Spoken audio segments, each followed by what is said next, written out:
একটা গর্জন দেই, तमाम পৃথিবীর সমস্ত ছাগলের বাচ্চা আমাদের সামনে দাঁড়াবার সাহস পায় না। আল্লাহ পাক বাঘকে যেই শক্তি দিয়ে সৃষ্টি করেছেন, বাঘ যদি সেই শক্তি নিয়ে একবার মাঠে দাঁড়িয়ে যায়, ছাগলের দল মাঠে দাঁড়াবার কোশ্চিন গেলেও হিম্মত এবং সাহস পাবে না। দেখেন, এক লোক জঙ্গলে গেছে কাঠুরিয়া কাঠ কাটতে। তো জঙ্গল থেকে ফেরার সময় সে দেখে যে জঙ্গলের এক জায়গায় একটা বাচ্চা বাঘ পড়ে আছে, ছোট বাঘ। বাঘিনী হয়তো কোথাও গেছে শিকার টিকার করতে, ওই বাঘের বাচ্চাটা বাঘিনী থেকে তার মায়ের থেকে আলাদা হয়ে গেছে।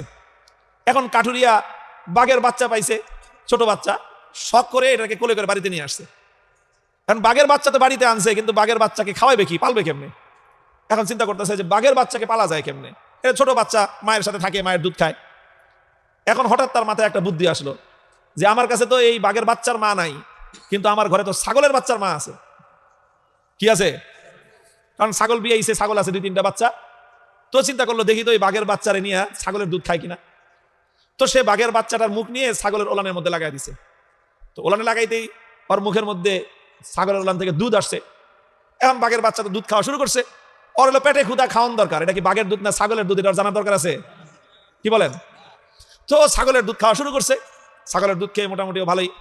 লোকটা দেখলো যে যাক, তো একটা ব্যবস্থা হইলো যে বাঘের বাচ্চা ছাগলের দুধ